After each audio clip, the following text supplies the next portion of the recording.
Apapun yang terjadi di dunia, kadang tidak sesuai dengan rencana kita.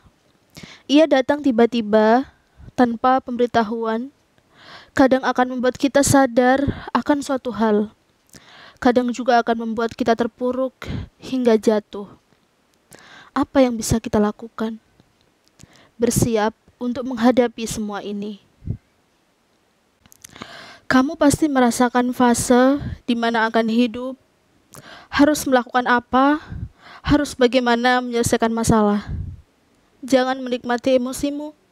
Kamu harus bangkit untuk bergerak lebih baik lagi. Kalau capek, istirahatlah, lalu mulai kembali dengan hidup yang ikhlas, dan berterima kasihlah meskipun hanya untuk hal-hal yang kecil. Menyalahkan keadaan hanya memboroskan energi. Otak kita hanya fokus pada rasa sakit dan menyesali nasib. Hasilnya cuma dapat sakit hati, bukannya dapat pelajaran penting untuk diri sendiri. Seharusnya kita bisa menggunakan otak dengan kreatif, menuju permasalahan dan menemukan jalan keluarnya. Jika kita bisa menemukan 1000 alasan untuk membenci keadaan, mengapa tidak menggunakan usaha yang sama untuk menciptakan keadaan yang lebih baik? Meskipun kita mungkin tidak memiliki kendali atas apa yang terjadi dalam hidup ini, kita masih memiliki kendali atas reaksi kita. Kita bisa memilih apakah ingin terus meratapi nasib atau bangkit dan melakukan perubahan. Hidup itu menyakitkan karena seringkali dibanting dengan kenyataan. Hidup itu indah, hidup itu anugerah. Kenapa tidak menjadi indah dan bahagia? Karena kita ingin hidup dengan cara orang lain. Mungkin kamu lihat temanmu, saudaramu yang sukses, dan kamu ingin seperti dia. Melihat YouTuber terkenal dengan sederet mobil miliaran, kamu ingin menjadi dia. Kamu juga ingin diundang podcast yang menghasilkan uang jutaan. Tapi kamu tidak sadar, kamu itu belum viral. Menonton film percintaan, kamu ingin kisah cintamu seperti mereka. Punya impian, boleh-boleh saja. Sangat tidak adil rasanya kalau kamu hanya ingin sesuatu yang enak, tapi tidak ingin mengambil hal yang tidak kamu sukai. Jangan habiskan waktumu untuk membayangkan apa yang tidak akan pernah terjadi padamu. Jangan engkau rusak energi positif pikiranmu dengan membandingkan dengan suksesnya orang lain. Setiap orang lahir berbeda, kamu terlalu sibuk ingin menjadi orang lain. Kamu lebih terhormat menjadi dirimu sendiri daripada meniru orang lain.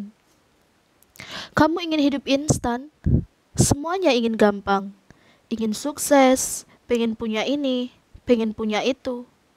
Gak sedikit dari kita yang lebih suka cara-cara instan, tanpa mau merasakan perjalanan pahit getirnya sebuah proses. Di bidang apapun, dalam hal apapun, sungguh gak akan ada yang serba instan, kecuali hanya mie instan.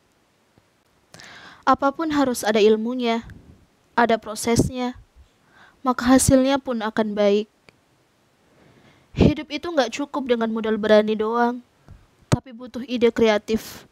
Semuanya harus ada ilmunya, harus dipelajari, perlu latihan, harus ada prosesnya, hingga akhirnya bisa. Dan kita perlu tahu, belajar atau kerja dengan keluhan akan menghambat lancarnya rezeki kita. Maka lakukan segalanya dengan senang hati. Ibarat kata, hujan itu tak pernah capek untuk jatuh, karena ia mencintai bumi.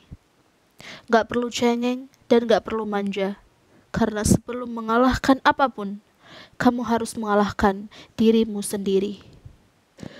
Semua orang ingin bahagia. Bahagia datang setelah adanya kerja keras. Yakinlah, hasil tidak akan mengkhianati usaha.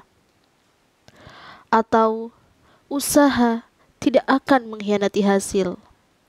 Hasil datang setelah melakukan usaha. Usaha yang baik akan menjadikan hasil yang baik. Ketika kita berusaha, pasti banyak hal mengalami kegagalan.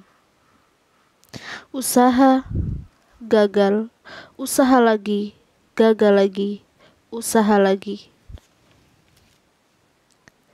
Banyak mencoba memperbesar peluang untuk kita sukses. Lakukan apa yang ada di kepala.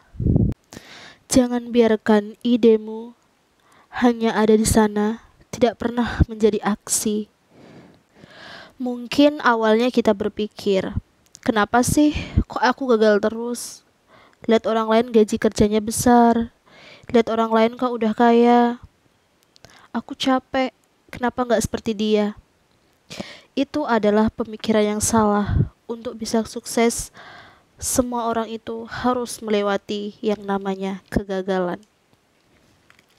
Ada yang mengalami gagal 13 kali, 15 kali, 20 kali, bahkan 50 kali sampai 100 kali. Coba kalian hitung, sudah berapa kali Anda gagal dalam menggapai satu tujuan yang ingin Anda capai. Misalnya, kalian ingin menjadi content creator. Menjadi content creator itu bisa dibilang jalannya tidak mulus. Mencoba-coba berbagai media sosial, berbagai macam tema sudah kita praktekkan, namun hasilnya tidak sesuai apa yang kita harapkan. Menjadi content creator seperti kita mencari jati diri, bingung harus bagaimana. Mencari celah tema apa yang cocok untuk diri kita. Bisa dikatakan, menjadi seorang content creator harus merasakan berpuluh-puluh kali, bahkan ratusan kali dalam kegagalan. Sampai pada akhirnya tercapai keinginannya.